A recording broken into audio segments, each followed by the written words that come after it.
आज हमने symmetric group S3 की रिप्रेजेंटेशन इसके बारे में जो एलिमेंट्स हैं और उसके एलिमेंट्स के ऑर्डर्स सब ग्रुप्स वगैरह को डिटेल से डिस्कस करेंगे।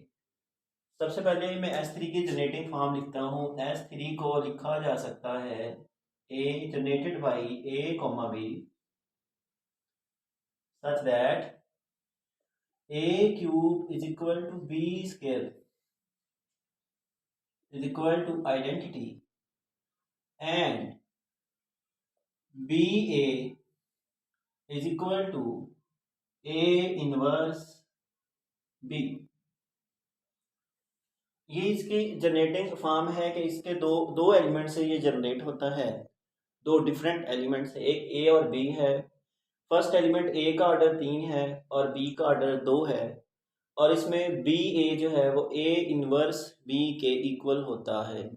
अब हम इस रिप्रेजेंटेशन को देखते हुए S3 के एलिमेंट्स बना सकते हैं। S3 में टोटल एलिमेंट्स 6 होंगे और उनको तरतीब से लिखें तो वो ये बनते हैं ए स्क्वायर बी ए बी और ए स्क्वायर बी। ये 6 एलिमेंट्स हैं S3 बनाते हैं और ये ग्रुप अंडर मल्टीप्लिकेशन है। इसमें जो बाइनरी ऑपरेशन है वो हमारे पास डॉट है, डॉट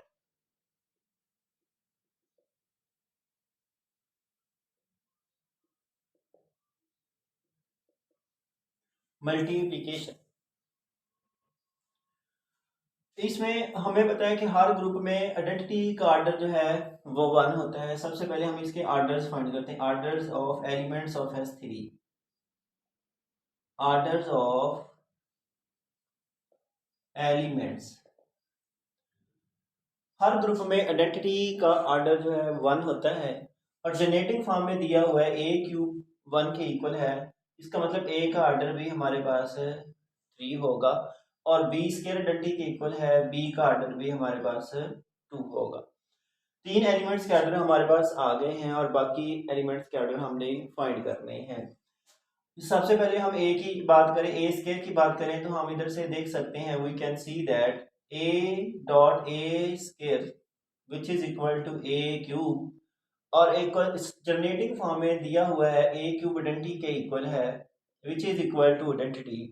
और सेट की एलिमेंट्स की ये प्रॉपर्टी है कि अगर हम किसी भी दो डिफरेंट एलिमेंट्स या सेम एलिमेंट्स को मल्टीप्लाई करने से आंसर आइडेंटिटी आए तो वो दोनों एलिमेंट्स आपस में एक दूसरे के इन्वर्सेस होते हैं। तो यहाँ से हम देख सकते हैं ए इनवर्स ए स्क्वायर के इक्वल है। और अगर एलिमेंट, और हमें ये भी पता है ग्रुप में एलिमेंट और उसके इनवर्स का ऑर्डर सेम होता है, तो हम यहाँ से ये बात लिख सकते हैं ए स्क्वायर का ऑर्डर जो है वो इक्वल टू ए का ऑर्डर होगा क्योंकि ए का इनवर्स ए स्क्वायर के इक्वल है और ये हमें पता है 3 के इक्वल है। तो हमारे पास एक और एलिमेंट का ऑर्डर आ गया, ए स्क्वायर का ऑर्डर 3 है। पहले हमने आइडेंटिटी का ऑर्डर ये ट्रिवियली 1 होता है और ये जनरेटिंग सेट में ये दोनों हमें गिवन है और ये हमने एक और फाइंड कर लिया, ए स्क्वायर का ऑर्डर भी 3 है। बाकी एलिमेंट्स रह गया ए बी और ए स्क्वायर बी। हम ए बी को पहले लेते हैं, A B multiply by A B और इसमें सुस्सिएट लॉ लगाया, ए वैसे ही आ गया और ये बन गया बी ए इंटू बी। और अभी हमने इसकी जेनेटिक फॉर्म में लिखा हुआ है बी ए जो है वो ए इनवर्स बी के इक्वल है। तो यहाँ से ए इंटू बी ए को लिखा जा सकता है A inverse B into B और ए इनवर्स ए स्क्वायर के इक्वल है, हमने इसको शो किया है। तो ये बन जाएगा ए इंटू ए स्क्वायर बी डॉट बी। अब हम इधर से देख सकते हैं कि ए को ए स्क्वायर से मल्टीप्लाई करेंगे तो हमारे पास आ जाएगा ए क्यूब और डॉट बी स्क्वायर। ए का ऑर्डर 3 है या इधर जेनेटिक सेट से ही हम देख सकते हैं ए क्यूब भी आइडेंटिटी के इक्वल है और बी स्क्वायर भी आइडेंटिटी के इक्वल है। तो हमने देखा ये भी आइडेंटिटी है, ये भी आइडेंटिटी है और ई डॉट ई हमारे आइडेंटिटी को आइडेंटिटी से मल्टीप्लाई करें वही एलिमेंट आ जाएगा। अब ए बी को ए बी से एक दफ़ा मल्टीप्लाई किया और आंसर आइडेंटिटी आ गया।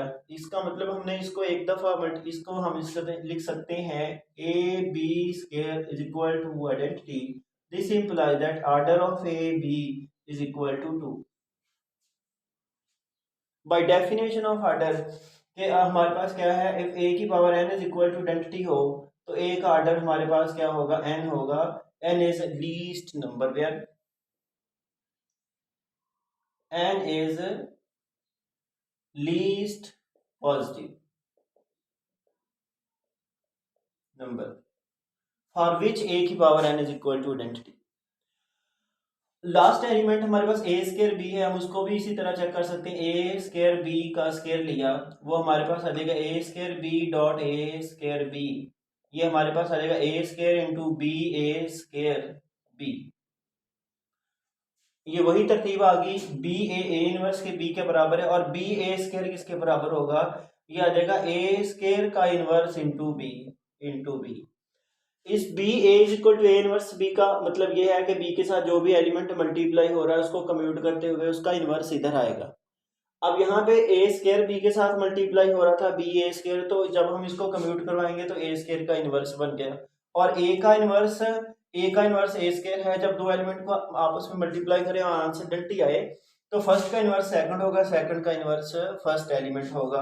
अब ए स्केयर का इनवर्स जो है वो हमारे पास ए होगा, ए बी इंटू बी। ए और ए स्केयर को मल्टीप्लाई किया ए क्यूब हमारे पास, और बी इसको मल्टीप्लाई किया बी स्केयर आ गया। ए स्केयर ए क्यूब और बी स्केयर हमारे पास ये भी आइडेंटिटी ई डॉट ई हमारे पास क्या आ गया, ई आ गया। तो हमने देखा ए स्केयर बी का स्केयर लिया, आइडेंटिटी आ गया। इससे ये साबित हुआ ए स्केयर बी का ऑर्डर भी हमारे पास कितना होगा, 2 होगा। यहां से हम इसका एनालिसिस कर सकते हैं कि S3 में टोटल 6 एलिमेंट हैं, जिसमें से आइडेंटिटी का ऑर्डर 1 है, ए और ए स्केयर का ऑर्डर 3 है, और बाकी तीनों एलिमेंट्स जो है वो हमारे पास है 2 ऑर्डर के हैं। बी का ऑर्डर भी 2 है, ए बी का ऑर्डर भी 2 है, और ए स्केयर बी का ऑर्डर भी 2 है। इसके बाद इनवर्सेस ऑफ एलिमेंट्स ये बिल्कुल छोटा सा रह जाएगा क्योंकि हम ज्यादा कैलकुलेशन इसी के अंदर ही कर चुके हैं। इनवर्सेस ऑफ एलिमेंट्स,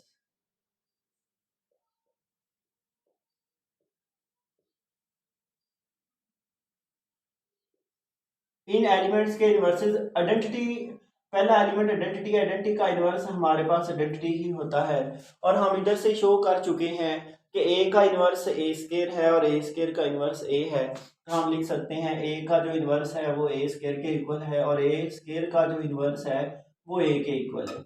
और हर वो एलिमेंट जिसका ऑर्डर 2 हो वो अपने आप का इनवर्स होता है। Each element of order 2 is self inverse, अपने आप का इनवर्स। बी का ऑर्डर 2 है, बी का ऑर्डर 2 है, बी का इनवर्स बी होगा हमारे पास, बी इनवर्स बी होगा, ए बी का इनवर्स ए बी होगा, और ए स्केयर बी का जो इनवर्स है वो ए स्केयर बी होगा S3 में। तो ये बात भी हम देख सकते हैं S3 में कि S3 में आइडेंटिटी चूंकि आइडेंटिटी का इनवर्स आइडेंटिटी ही होता है। वैसे इनवर्स की डिफाइन को अगर हम फॉलो करें तो हम किसी भी दो एलिमेंट को मल्टीप्लाई करें और आंसर आइडेंटिटी आए तो वो दोनों एलिमेंट आपस में एक दूसरे के इनवर्सेस होते हैं। आइडेंटिटी को आइडेंटिटी से मल्टीप्लाई करें आंसर आइडेंटिटी आएगा, इसलिए आइडेंटिटी का इनवर्स आइडेंटिटी हुआ। हमने इधर से देखा ए को ए स्केयर से मल्टीप्लाई किया, आंसर आइडेंटिटी आया, ए का इनवर्स ए स्केयर होगा और ए स्केयर का इनवर्स ए होगा, तो वो हमने दोनों उसके पैरेलल लिख लिए। अब बी का ऑर्डर 1 है, और यहाँ से भी हम देख सकते हैं बी स्केयर आइडेंटिटी के इक्वल है, तो B dot B is equal to identity, it means B का इनवर्स बी हुआ। और अभी हमने इधर से देखा ए बी का स्केयर भी आइडेंटिटी आया, ए बी का इनवर्स ए बी होगा, और ए स्केयर बी का स्केयर लिया आंसर आइडेंटिटी आया, ए स्केयर बी का आंसर है इनवर्स ए स्केयर बी ही होगा। ये हमारे पास इसमें एलिमेंट्स में S3 में टोटल 6 एलिमेंट्स हैं, इसमें आइडेंटिटी का ऑर्डर 1 है, ए और ए स्केयर का ऑर्डर ए और ए स्केयर का ऑर्डर 3 है, बी ए बी और ए स्केयर बी इन तीनों एलिमेंट्स के ऑर्डर से हैं 2 2 और 2 हैं रिस्पेक्टिवली। आइडेंटिटी का इनवर्स आइडेंटिटी है, और ए का इनवर्स ए स्केयर है, ए स्केयर का इनवर्स ए है, और बी ए बी और ए स्केयर बी इन तीनों के इनवर्सेस वो खुद ही हैं। ये बात हमने याद रखनी है S3 में। इन चीज़ों को हम याद रखते हुए अब हम इसका कैलेज टेबल बनाते हैं।